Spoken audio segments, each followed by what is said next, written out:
Чтобы увидеть это видео с русским субтитром, надавите тут справа внизу.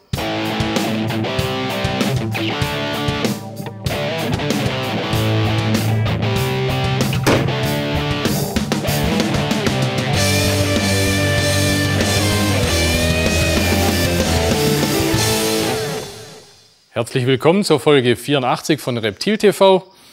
Kurz hier zu meinem Intro-Tierchen heute. Ich habe euch so einen super schönen Netzpython mitgebracht, Procamerus reticulatus. Also zum einen hat er natürlich einen ganz tollen Namen. Was den hier so besonders macht, das ist so ein Cayuadi Super Dwarf. Das Tier hier ist jetzt schon über ein Jahr alt, hat, naja, was hat er, vielleicht 80 Zentimeter. Netzpython meiner Meinung nach mit die schönsten Pythons, wenn nicht gar der schönste Python, aber durch die enorme Größe wirklich schwer zu halten oder je nach Wohnung, Terrarium sehr aufwendig zu halten. Diese Super Dwarfs werden zwischen 2 Meter und 2,50 Meter, 60, 70, also auf jeden Fall deutlich unter 3 Meter. Ist vielleicht noch eine Größe, wo terrarientechnisch noch gut zu bewältigen ist.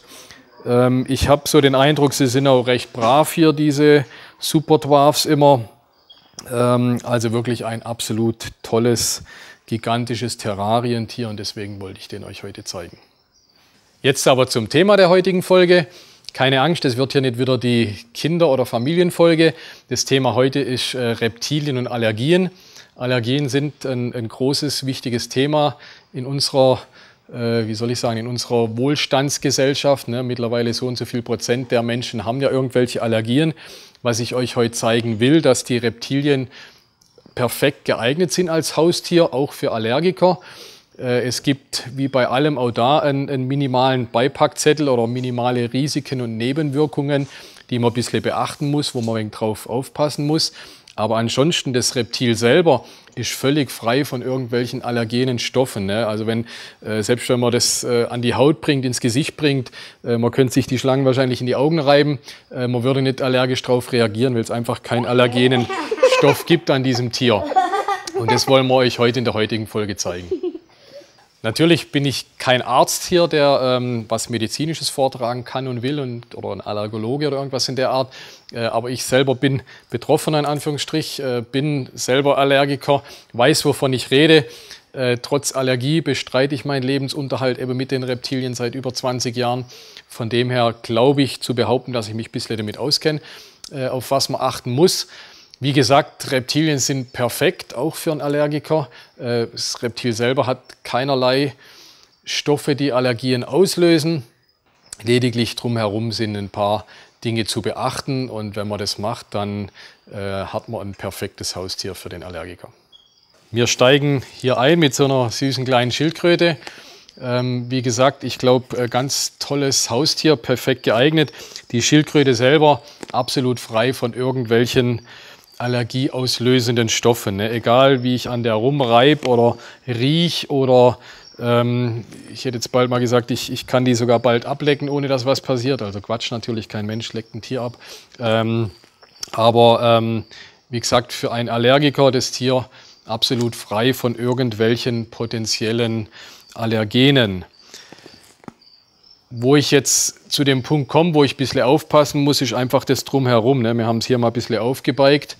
Das fängt an beim Einstreu. Auf irgendwas muss ich die Tiere ja halten. Normalerweise nimmt man klassisch dieses Holzeinstreu. Da können sich schon zum Beispiel auch so Holzmilben drin bilden. Also gerade Milben ist ja auch so eine Allergiegeschichte. Ne? Staub kann sich drin bilden, auf den ich reagiere, oder das Holz an sich.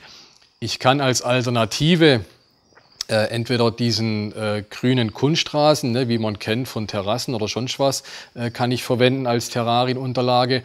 Hat man früher sogar relativ viel gemacht in der Terroristik, vor 10, 15 Jahren, wo es noch gar nicht so die Auswahl an Streu gab, gab es eigentlich viele Terrarianer, die die Tiere auf so einem grünen Kunstrasen gehalten haben. Ich denke mir, das ist ein guter Kompromiss. Der Schildkröte wird es völlig wurscht sein. Und eben für den Allergiker eine risikofreie Sache, die man nehmen kann. Den kann man regelmäßig waschen, abkochen, wie auch immer. Da habe ich dieses Risiko vom Streu schon mal los. Beim Thema Futter wird es schon gleich ein bisschen schwieriger in Anführungsstrichen.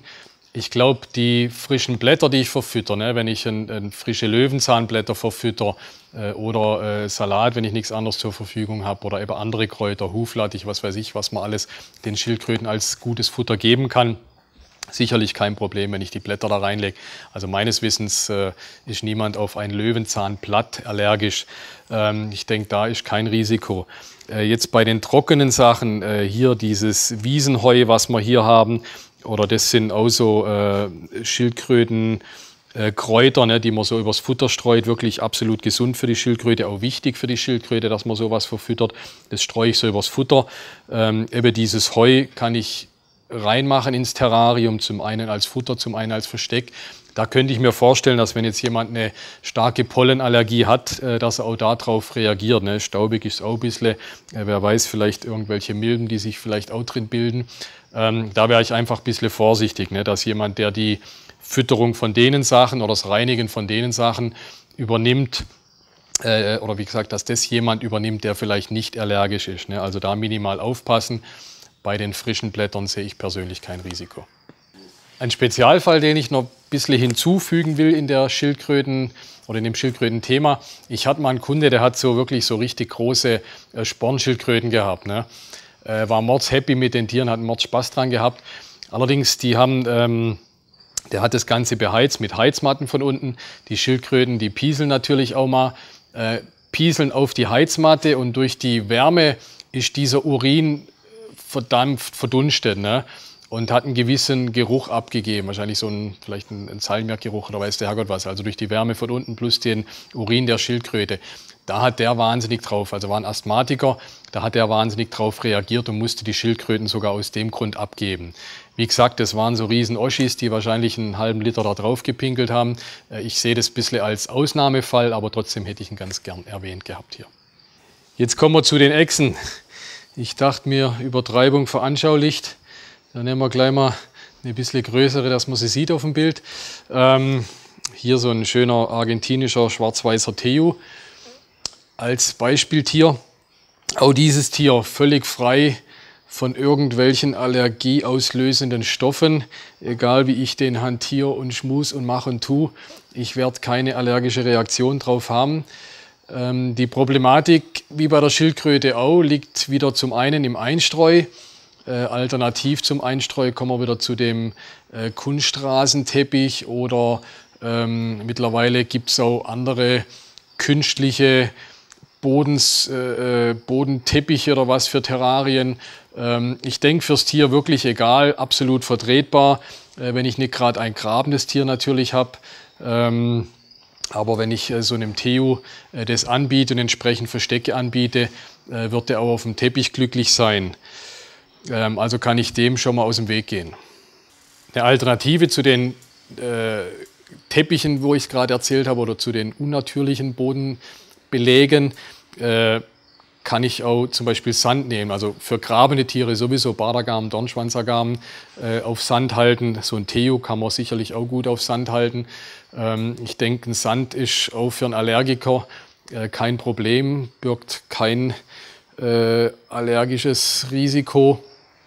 Ist sicherlich auch eine gute Alternative zu dem Holzeinstreu, das wir klassisch in der Terroristik viel verwenden. Aber habe ich ein Problem mit dem Holzeinstreu, reagiere ich allergisch drauf, kann ich sicherlich bei vielen Echsen auch gut mit Sand ersetzen. Dann kommen wir zum Thema Fütterung bei den Echsen. So ein Teu, das ist schon einiges einfacher, den kann ich mit irgendwelchen Pellets oder selbst mit Katzenfutter, Hundefutter, solche Sachen füttern. Da habe ich eigentlich gar kein Problem, was das Futter betrifft. Die, sage ich mal, klassischen Echsen, Bardergame, Leopardgecko und so weiter, komme ich halt um diese Futterinsekten nicht drum rum. Ich denke, dass die Futterinsekten selber auch nicht das Problem sind, werden auch keine Allergien auslösen. Problematischer vielleicht der Kot der Tiere, beziehungsweise, wir sehen es hier in der Dose unten drin, auch dieses Substrat, auf dem die halt so verkauft werden. Ja, da ist irgend so Weizenkleie oder sowas drin. Da muss man sicherlich beim Füttern ein bisschen aufpassen. Aber ich denke, ist eine überschaubare Sache. Eben betreffs dem Kot. Wir haben hier mal ein bisschen zusammen alles in ein Schälchen gemacht. Hier ist so von den Schaben der Kot drin. Ne? Das sind so kleine schwarze Böllchen, die, glaube ich, ein relativ hohes Allergiepotenzial bergen, beziehungsweise hier auch nochmal so eine Dose voller Schaben. Wie gesagt, Schaben selber haben meiner Erfahrung nach ein höheres Allergiepotenzial wie jetzt zum Beispiel Heuschrecken. Mit den Schaben wäre ich vorsichtig. Das Gleiche gilt auch für so Wurmsachen, also Zoophobas, Mehlwürmer. Ich persönlich habe für mich den Eindruck, dass man da einiges schneller allergisch drauf reagieren kann, wie jetzt eben so Heuschrecken oder vielleicht auch Heimchen, die ich vorsichtig verfütter. Ja. Also wenn ihr da ein Problem habt, achtet mal drauf. Schaben an sich tolles Futter, aber achtet drauf, wenn ihr was merkt, dann vielleicht doch lieber Richtung Heimchen, Heuschrecken gehen. Jetzt der dritte im Bunde bei den tollen Reptilien, in dem Fall jetzt eine Schlange. Das hier ist ein Super-Crevel Königspython. Hübsches Kerlchen, das ist das Schöne, wenn man hier verschiedene Tiere zeigt, dann kann ich natürlich auch was aussuchen, was mir besonders toll gefällt. Also hier ein gigantisch schöner Super-Crevel meiner Meinung nach. Aber Thema Schlangen, die Schlange selber auch völlig allergiefrei, ne? Genauso wenig wie die Schlangenlederstiefel oder die Schlangenlederhandtasche ist die Schlange selber völlig frei, was irgendwelche Allergie oder allergenen Stoffe betrifft. Egal was ich mit der mache, wird es mich weder jucken, noch werde ich Atembeschwerden kriegen, noch tränende Augen.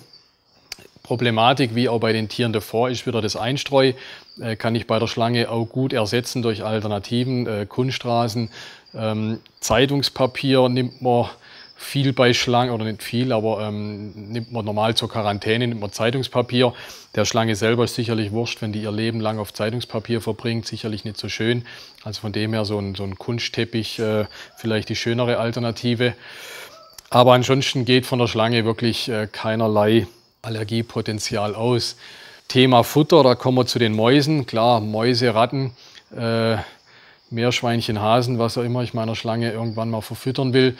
Da ist das Allergierisiko einiges größer. Eine perfekte Alternative dazu ist das Frostfutter. Ne? Also ich kann mir nicht vorstellen, dass jemand auf gefrorene Mäuse, gefrorene Ratten allergisch reagiert. Und somit umschiffe ich dieses Problem wieder galant und kann wirklich eine Schlange halten, ohne dass mir allergietechnisch irgendwas zustößt. Zu den Schlangen noch jetzt würde ich fast sagen, ein Ausnahmefall, was Allergien betrifft, gibt es allerdings doch, oder nichts ohne Risiken und Nebenwirkungen sozusagen. Die Schlangen können ja, wenn sie gereizt sind, wenn sie sich ärgern, geben die so ein Angstsekret ab. Ne? Das stinkt zum einen, also bei den meisten Schlangen stinkt es gar nicht mal so arg. Aber was mir die letzten Jahre aufgefallen ist, also zumindest ich persönlich reagiere mordsmäßig gereizt oder allergisch auf dieses Sekret. Ne? Das wird sicherlich anderen auch so gehen. Das ist, wenn man die ärgert. Ich war jetzt die ganze Zeit am Gucken, ein Tier zu finden, die hat mich jetzt mittlerweile auch schon gebissen. Also die ist ein bisschen schlecht auf mich zu sprechen. Das ist aber das, was ich gesucht habe. Ne? Und dann tun die hier bei der Kloake, tun die so ein Sekret absondern. Ja? Das ist nicht der Urin und das ist auch nicht dieses Weiße, was man da sieht. Das Weiße ist wahrscheinlich auch wegen Kalk und Kot, was man sieht. Das Weiße ist auch nicht, es ist irgendwie wegen so was ölig-wässriges zwischendrin. Also meistens kommt das Weiße mit, aber es ist dieses wässrig-ölige, durchsichtige, was die Allergien auslöst und was eben so stinkt. Und ich persönlich muss da echt aufpassen, kriege ich das ab, dann habe ich paar Stunden lang jucke ich mich zum einen tot, kriege rote Augen, mir quillt das Gesicht an. Also ich reagiere da wirklich stark drauf. Wenn ihr Allergiker seid, einfach der Tipp, passt auf, dass also gebissen werden ist halb so schlimm, aber dieses Sekret abzukriegen, für mich zumindest, ist wirklich blöd. Der Vollständigkeit halber noch die Vogelspinnen erwähnt. Also wir machen ja Allergien und Reptilien. Wir sind uns alle einig, die Vogelspinnen gehören nicht zu den Reptilien. Sie gehören aber im größeren Konsens zu den Terrarientieren, deswegen seien sie hier erwähnt. Vogelspinnen sind doch gleich ein wenig problematisch, vor allem die Bodenbewohner. Die tun ja dieses Bombardieren machen. Ne? Ich kann es mal zeigen, wenn ich die hier ein wenig ärgere. Ne? Dann tun die hinten so die Haare abstreifen und das ist ihr Abwehrverhalten. Ich merke es jetzt sogar schon bald im Hals. Das geht zum einen auf die Atemwege.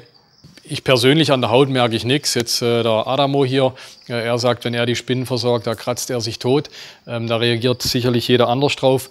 Ich denke, die Spinnen sind allergietechnisch problematisch, ne? Besonders die Bodenbewohner. Die Baumbewohner machen das Bombardieren nicht. Die Baumbewohner sind ja eher die, wo zubeißen, wenn denen was stinkt sozusagen. Die machen dieses Bombardieren zum Teil gar nicht, beziehungsweise einige überhaupt nicht. Die Poikilotherias zum Beispiel machen es gar nicht. Die wären Allergie oder aus Allergikersicht empfehlenswerter und wahrscheinlich auch unproblematisch. Aber wie gesagt, von den Bodenbewohnern würde ich dann eher die Finger weglassen. Vom Drumherum her, ähnlich wie bei den Echsen. Ich glaube, bei den Spinnen das Bodensubstrat ist sicherlich kein Problem. Ne? So eine feuchte Erde, denke ich, kann einem Allergiker nichts anhaben. Zum Füttern nehme ich ja irgendwelche Insekten, Heimchen, Grillen, Heuschrecken, was auch immer. Da haben wir das Gleiche, was wir schon bei den Echsen vorher angesprochen haben. Da einfach aufpassen mit Kot oder Substrat in den Futterdosen drin. Natürlich gibt es auch giftige Reptilien, ne? Also giftige Schlangen vor allem, auch giftige Echsen, ne? Die Krustenechsen. Generell rate ich von der Haltung von giftigen Reptilien ab, deswegen sprechen wir das jetzt auch gar nicht großartig an. Nur kurz angerissen, es gibt natürlich Leute, die auf das Gift mehr reagieren, die weniger reagieren, aber hat jetzt nicht so wahnsinnig mit Allergie generell zu tun. Und wie gesagt, mein Tipp an euch, Giftschlangen braucht der normale Terrarianer sowieso keine. Somit sind wir mit der Reptilien- und Allergiefolge durch. Ich bin mir sicher, das ist ein Thema, wo einige sagen werden, oh, das hätte ich jetzt nicht unbedingt gebraucht, oder viele sind ja zum Glück auch nicht betroffen, sind keine Allergiker. Andere richtige Insider werden sagen, na, weiß ich schon lang, alter Hut. Trotz alledem glaube ich, dass es eine wichtige Sache ist, die wir auch mal an dieser Stelle erzählen konnten und mussten und die ich auch recht spannend fand. Damit bin ich auch beim nächsten Punkt, den Aufruf für andere Themen. Wir lesen immer eure Kommentare, wir lesen eure Vorschläge, ganz klar, wir nehmen die uns zu Herzen. Es gibt ein paar schwierige Sachen. Ich habe einen, der schreibt immer wieder, mach doch endlich was über Maskenleguane. Ich muss dich enttäuschen, die Maskenleguane werden höchstwahrscheinlich nie kommen, weil einfach das Thema Maskenleguan, also ich habe nicht einmal einen da, ich kenne niemanden, der die züchtet, ich weiß niemand, ich kenne keine Farm, also keine Maskenleguan-Farm, das wird wahrscheinlich nie drankommen. Also wir brauchen ein Thema, wo wir auch in Anführungsstrich ausschlachten können. Ne? Entweder muss es da eine große Zucht dazu geben, es muss eine Farm geben, wir müssen einige Tiere da haben, die man zeigen kann, am besten vielleicht unterschiedliche Farben davon oder unterschiedliche Unterarten davon oder sowas. Also wir brauchen natürlich ein Thema, wo wir auch wirklich was erzählen können. Ne? Über den Maskenleguan, den könnte man zeigen, da könnte man sagen, den hält man mit dem Licht und mit der Heizung, aber das wäre es dann. Also wir brauchen einfach Futter. Wenn ihr sowas wisst und sowas habt oder wenn ihr selber der absolute Crack seid und irgendwas richtig ganz toll züchtet oder wenn ihr jemand wisst, der das macht, meldet euch bei uns. Wir nehmen es, wie gesagt, gern als Thema auf. Wie gesagt, wir lesen die Vorschläge, wir nehmen sie uns zu Herzen und wenn ihr was Wichtiges, Sinnvolles habt, meldet euch. Noch ganz brandheiß am Schluss hier die Reptil TV Best-of DVD, hat man letzte Folge schon angekündigt. Wenn ihr die wollt, einfach im Online-Shop was bestellen. Ab 30 € kriegt ihr die gratis mit dazu. Müsst ihr allerdings anklicken bzw. in den Warenkorb mit reinlegen, damit sie mitkommen. Wir machen es nicht automatisch, sondern ihr müsst sie uns auffordern, sozusagen, die euch zu schenken. Dann kriegt ihr die gern von uns. Ansonsten die neue Folge wie immer am 1. des nächsten Monats. Also dann bleibt mir treu, checkt meine Boards und checkt unsere DVD.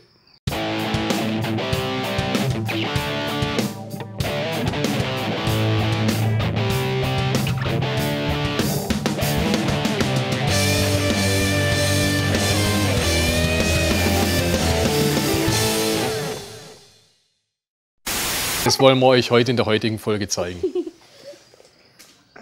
Papa, Ja, bitte? kommt es dann auch wie letztes Mal? Kommt wie letztes Mal im Fernsehen, gell? Ja. Ja, genau. Ja, das will ich Reicht, heute gucken. Na, heute kommt es noch nicht. Okay, Brezel. Jeder möchte Haustiere, oder viele, jeder möchte Haustiere, wird sich das in keinster Weise allergisch äußern. Weder mit der Haut, noch mit den Atemwegen, noch mit den Augen, mit sonst irgendwas. Die Reptilien selber absolut allergiefrei. Pizza, was machst du? Was machst denn du? Wieso? Was hat sie gemacht? Habe ich eingelullt, weil ich Pumpe fliegt so gleich von der Bank. Wenn ihr wissen wollt, gegen was ich allergisch bin, dann müsst ihr einfach nur die Kellner hier in den umliegenden Restaurants fragen. Die können euch ein Lied davon singen, weil immer, wenn ich hinkomme, heißt, aber bitte ohne Tomate, ohne Karotte, ohne Petersilie. Ne? Jeder Kellner hier weiß es, jetzt wisst ihr es aber. Minimale Risiken und Nebenwirkungen, oder es gibt auch bei den Reptilien einen kleinen Beipackzettel, wie es doch Allergien geben kann. Das war jetzt bla bla und der HJG macht noch Grimassen, verstehst du? Das fördert nicht gerade meine Konzentration. Boom. Dieses Holzeinstreu für viele Reptilien, der will Feierabend. Wir verwenden, die haben da so eine Drüse an der Analfurche. Ja, Analfurche? Nee. Analfurche gibt es, glaube ich. An der Kloake. Kloake war es. Kloake. Trotz alledem finde ich es eine wichtige und spannende Folge. Oder ein wichtiges. Scheiße. Gell? Aber ein spannendes Thema. Ewig geredet. Gell? Mir ist aufgefallen, ich habe geschlafen. Und dann sind wir am Ende und wir sind am Ende.